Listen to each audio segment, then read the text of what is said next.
Glycogen metabolism in brief అన్నమాట. First మనకు తెలియాల్సిన పదాలు ఏంటంటే గ్లైకోజెనిసిస్, గ్లైకోజెనోలైసిస్ అండ్ గ్లూకోనియోజెనిసిస్ అన్నమాట.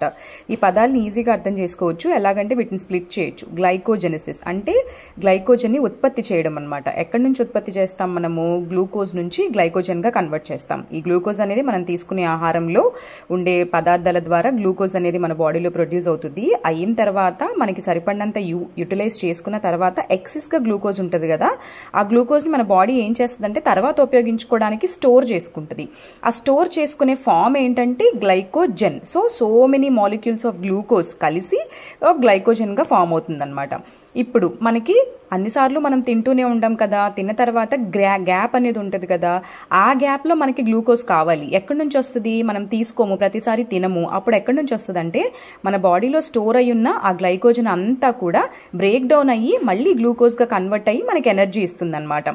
అట్టే గ్లూకోజ్ మనకి జస్ట్ ఆ గ్లూకోజ్ ఫామ్లోనే మనకి ఎనర్జీ ఇవ్వలేదు, ఇది ఏటీపీగా కన్వర్ట్ అవుతుంది. ఆ ఏటీపీ అనేది ఎనర్జీ మాలిక్యూల్ అనమాట. ఏటీపీ అంటే ఎడినోసిన్ ట్రైఫాస్ఫేట్.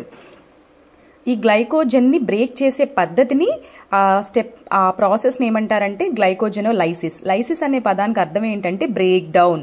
సో బ్రేక్ చేస్తుంది, గ్లైకోజన్ని బ్రేక్ చేస్తున్న ఈ పద్ధతిని గ్లైకోజెనోలైసిస్ అని అంటారు. నెక్స్ట్ ఇంకొకటి ఉంది, అదేంటంటే గ్లూకోనియోజెనిసిస్ అనమాట. చాలామంది ఫాస్టింగ్ ఉంటారు కదా, ఫాస్టింగ్ ఉన్నప్పుడు వాళ్ళలో ఏం జరుగుతుందంటే నాన్ కార్బోహైడ్రేట్ సోర్సెస్ నుంచి గ్లూకోజ్ ప్రొడ్యూస్ అవుతూ ఉంటుంది అనమాట. నాన్ కార్బోహైడ్రేట్ సోర్సెస్ బాడీలో ఏంటంటే ఫ్యాట్స్, తర్వాత కీటోన్స్, దాని తర్వాత ఏటీపీ, వీటన్నిటి నుంచి ఏంటంటే గ్లూకోజ్ ప్రొడ్యూస్ అవుతూ ఉంటుంది వాళ్ళల్లో. ఈ ప్రాసెస్ని బాడీలో జరిగే ఈ ప్రాసెస్ని ఏమంటారంటే గ్లూకోనియోజెనిసిస్. ఈ పదాన్ని ముక్కలు చేస్తే మనకు క్లియర్గా అర్థమవుతుంది. గ్లూకో అంటే గ్లూకోజ్ని, నియో అంటే అర్థం ఏంటంటే నియో అంటే న్యూ, కొత్తదనం అనమాట. సో కొత్తగా జెనిసిస్ ప్రొడ్యూస్ చేస్తూ ఉంటుంది. అంటే మనం తినట్లేదు, అలాగే స్టోరేజ్లో ఉన్నది కూడా మనకు అయిపోయింది. సో ఫ్యాట్స్ అనమాట, ఫ్యాట్స్ కరగడం స్టార్ట్ చేస్తుంది. సో ఫాస్టింగ్ మనకు అలా హెల్ప్ చేసిద్ది అనమాట. నెక్స్ట్ గ్లైకోజెనిసిస్ చెప్పా కదా ఇందాక, గ్లైకోజన్ని ప్రొడ్యూస్ చేసే పద్ధతిని గ్లైకోజెనిసిస్ అంటారు. ఎక్కడ జరుగుతుంది? మన బాడీలో ఎక్కడెక్కడ ఈ గ్లైకోజన్ అనేది ఫామ్ అవుతుంది? మెయిన్గా ఎక్కడంటే లివర్లోను, మజిల్లోను స్టార్ట్ అవుతుంది అనమాట. లివర్లో గ్లైకోజన్ ఏం చేస్తుందంటే మనకి ఎప్పుడైతే మనం ఇన్ బిట్వీన్ మీల్స్ అనమాట, పొద్దున ఎప్పుడు తింటాం, మళ్ళీ సాయంత్రం ఎప్పుడు తింటాం, మధ్యాహ్నం అంతా కూడా తీసుకోం కదా, ఆ మధ్యాహ్నం మనకు కావాల్సిన గ్లూకోజ్ని ఈ లివర్ గ్లైకోజన్ ప్రొడ్యూస్ చేస్తూ ఉంటుంది బై గ్లైకోజెనోలైసిస్ అనమాట. ఓకే, సో ఈ గ్లైకోజెనోలైసిస్ అంటే ఏంటంటే బ్రేక్ డౌన్ ఆఫ్ గ్లైకోజన్ అనమాట. లివర్లో ఏంటి గ్లూకోజ్గా ప్రొడ్యూస్ అయ్యి ఏటీపీగా కన్వర్ట్ అవుతుంది. మజిల్లో ఏంటి గ్లూకోజ్ 6-ఫాస్ఫేట్ అనమాట, గ్లూకోజ్ 6-ఫాస్ఫేట్గా కన్వర్ట్ అవుతుంది. సో ఇదంతా జరగటానికి మనకి రెగ్యులేటరీ హార్మోన్స్ అని ఉంటాయి అనమాట. ఆ రెగ్యులేటరీ హార్మోన్స్ ఏమేంటివంటే ఒకటి ఇన్సులిన్, ఇంకొకటి గ్లూకగాన్, ఇంకొకటి ఎపినెఫ్రిన్. ఇన్సులిన్, గ్లూకగాన్ ఈ ఎక్కడి నుంచి ప్రొడ్యూస్ అవుతాయి అంటే బీటా సెల్స్ ఆఫ్ ప్యాంక్రియాస్ అనమాట. సో ప్యాంక్రియాస్ అనేది ఒక గ్రంథి మన అందరి బాడీలో ఉంటుంది. ఆ గ్రంథిలో మనకి ఆల్ఫా సెల్స్, బీటా సెల్స్ అనే డిఫరెంట్ కైండ్స్ ఆఫ్ సెల్స్ ఉంటాయి. అందులో బీటా సెల్స్ నుంచి ప్రత్యేకంగా ఏంటంటే ఇన్సులిన్ అనేది ప్రొడ్యూస్ అవుతుంది. అలాగే గ్లూకగాన్ కూడా అక్కడ నుంచి ప్యాంక్రియాస్ నుంచి ప్రొడ్యూస్ అవుతుంది. ఎపినెఫ్రిన్ అనేది మాత్రం ఎడ్రినల్ గ్లాండ్ నుంచి ప్రొడ్యూస్ అవుతుంది అనమాట. ఓకే, ఎపినెఫ్రిన్ అనేది ఏంటంటే ఫైట్ ఆర్ ఫ్లైట్ హార్మోన్ అంటారు. భయపడటానికి, పరిగెత్తడానికి, మన హార్ట్ రేట్ పెరగడానికి, అంటే ఫ్లైట్ తర్వాత ఫైట్, ఏదన్నా మనకి ఏదన్నా అకస్మాత్తుగా ఏదైనా జరిగితే మనం రియాక్ట్ అవ్వడానికి ఈ హార్మోన్ వల్ల మనకు ఆ రియాక్షన్స్ ఉంటాయి అన్నమాట. సో ఫస్ట్ ఏంటంటే ఫుడ్ తీసుకుంటాం. మనం తీసుకున్న వెంటనే ఏమవుతుంది, బీటా సెల్స్ ఆఫ్ ప్యాంక్రియాస్ అంటే ప్యాంక్రియాస్ గ్రంథిలో ఉన్నటువంటి బీటా సెల్స్ ఇన్సులిన్ అనే ఒక హార్మోన్ని ప్రొడ్యూస్ చేస్తాయి అనమాట. ఈ ఇన్సులిన్ ఏం చేస్తుంది, సెల్స్ ఉంటాయి కదా, బాడీ అంతా కూడా ఏంటి సెల్స్ అన్ని కలిసి ఒక ఆర్గాన్ అంతా కలిపి ఆర్గాన్ సిస్టమ్, అదంతా కలిపి ఒక బాడీ లాగా ఫామ్ అవుతుంది. సో ప్రతి సెల్లోకి మనకి గ్లూకోజ్ వెళ్ళాలి. ఆ గ్లూకోజ్ వెళ్ళటానికి ఏంటంటే కొన్ని ట్రాన్స్పోర్టర్స్ ఉంటాయి అన్నమాట. ఆ ట్రాన్స్పోర్టర్స్ని గ్లూకోజ్ ట్రాన్స్పోర్టర్స్ అంటారు. షార్ట్ కట్లో గ్లట్స్ అంటాము ఆర్ గ్లూట్స్. ఈ గ్లూట్స్ ఏం చేస్తాయి అంటే గ్లూకోజ్ని సెల్స్ లోపలికి వెళ్ళడానికి హెల్ప్ చేస్తాయి అనమాట. వెళ్ళిన తర్వాత గ్లూకోజ్ మనకి ఏం చెప్పాను, ఎనర్జీ ఫామ్ లాగా కన్వర్ట్ అవ్వాలి, which is called ATP. ATP అంటే ఎడినోసిన్ ట్రైఫాస్ఫేట్. ఇప్పుడు ఏమైంది, సెల్కి సరిపడినంత ఏటీపీ వచ్చేసిన తర్వాత సెల్ అంటుంది ఇంక్రీజ్ అయిపోయిన ఏటీపీ ఉంది నాకు, ఇంకా చాలు, ఇంకా నా దాంట్లోకి గ్లూకోజ్ని పంపించొద్దు అని చెప్తుంది అనమాట. అప్పుడు ఏం చేస్తుందంటే ఈ ప్యాంక్రియాస్ నుంచి గ్లూకగాన్ రిలీజ్ అవుతుందన్నమాట. ఆ గ్లూకగోన్ ఎలా హెల్ప్ చేస్తుందో నేను చెప్తాను.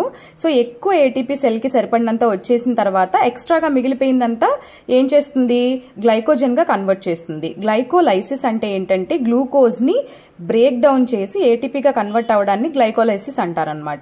ఈ గ్లూకోజ్ని ఇంకా చాలు, నువ్వేం కన్వర్ట్ అవ్వద్దు, ఎక్స్ట్రాగా ఉన్నదంతా గ్లైకోజన్గా మారిపో అని చెప్పేసి సెల్ చెప్తుంది అనమాట. సో ఇది ఎప్పుడైతే ఫుడ్ తీసుకుంటామో బీటా సెల్స్ ఆఫ్ ప్యాంక్రియాస్ నుంచి ఇన్సులిన్ రిలీజ్ అవుతుంది. ఇన్సులిన్ ఏంటంటే సెల్ లోపలికి ఈ గ్లూకోజ్ని పంపించడానికి ఈ గ్లూట్స్ని వాడుకుంటుంది. సెల్ లోపల ఇది ఏటీపీగా కన్వర్ట్ అవుతుంది. ఏటీపీ సరిపడినంత వచ్చిన తర్వాత ఇంకా గ్లూకోజ్ బ్రేక్ డౌన్ అనేది ఆగిపోయి ఈ గ్లూకోజ్ అంతా కూడా గ్లైకోజన్గా కన్వర్ట్ అయిపోయి స్టోర్ అవుతుంది లివర్లోను మజిల్లోను. తర్వాత ఇప్పుడు ఫుడ్ తీసుకోవట్లేదు మనం, కొన్ని గంటలు అయిపోయింది ఫుడ్ తీసుకున్న తర్వాత, మనం సడన్గా ఏ వాకింగో చేయాలి అనుకున్నాము, సడన్గా వాకింగ్ కానీ రన్నింగ్ కానీ ఏదో ఒక ఎక్సర్సైజ్ చేయాలి అనుకున్నాము. అప్పుడు ఏమవుతుంది, మనకి లోపల ఆల్రెడీ బ్లడ్ గ్లూకోజ్ లెవెల్స్ తగ్గిపోతూ ఉంటాయి, పరిగెడుతూ ఉంటాము, ఎనర్జీ యూటిలైజ్ అయిపోతూ ఉంటుంది. అప్పుడేం చేస్తుందంటే ఈ ప్యాంక్రియాస్ ఇందాక ఉన్నటువంటి గ్రంథి గ్లూకగోన్ రిలీజ్ చేస్తుంది. ఈ గ్లూకగోన్ ఏం చేస్తుందంటే లివర్ సెల్స్ దగ్గరికి వెళ్ళి మన దగ్గర ఆల్రెడీ ఇప్పుడు ఏం తినట్లేదు, తను ఎక్సర్సైజ్ చేస్తున్నాడు, తనకి ఎనర్జీ కావాలి కాబట్టి స్టోరేజ్ ఫామ్లో ఉన్నటువంటి గ్లైకోజన్ని బ్రేక్ చేయమని చెప్తుంది. సో అలా బ్రేక్ చేసి ఆ ఫ్యాట్ లో ఎక్కడైతే ఎక్సెస్ గ్లైకోజన్ ఉందో అది బ్రేక్ డౌన్ అయ్యి మనకి ఎనర్జీగా కన్వర్ట్ అవుతుంది. తర్వాత ఎడ్రినల్ గ్లాండ్ అనమాట. ఇదేం చేస్తుంది, మనం పరిగెత్తినప్పుడు మన గుండె హార్ట్ రేట్ పెరుగుతుంది కదా, ఈ ఎడ్రినల్ గ్లాండ్ ఎపినెఫ్రిన్ అనే ఒక హార్మోన్ని సెక్రెట్ చేసి హార్ట్ రేట్ని పెంచుద్ది. ఇదేం చేసిద్ది, మజిల్ సెల్స్లో ఉన్నటువంటి గ్లైకోజన్ మనకి 2 చోట్ల స్టోర్ అవుతుంది కదా, ఒకటి మజిల్ సెల్స్లో స్టోర్ అవుతుంది, ఇంకొకటి లివర్లో స్టోర్ అవుతుంది. సో ఈ హార్మోన్ ఏం చేసిద్ది అంటే మజిల్ సెల్స్లో ఉన్నటువంటి గ్లైకోజన్ని బ్రేక్ చేసి గ్లూకోజ్ని ప్రొడ్యూస్ చేస్తుంది అనమాట. ఈ విధంగా మనకి బాడీ లోపల ఉన్నటువంటి ఎక్సెస్ గ్లూకోజ్ అనేది కరుగుతుంది అనమాట. సో ఒకటి తినేటప్పుడు ఎలాగ అది ఉపయోగపడుతుంది, తర్వాత వర్కౌట్ చేసినప్పుడు మనకు అది ఎలా ఉపయోగపడుతుంది అనేది ఇదనమాట.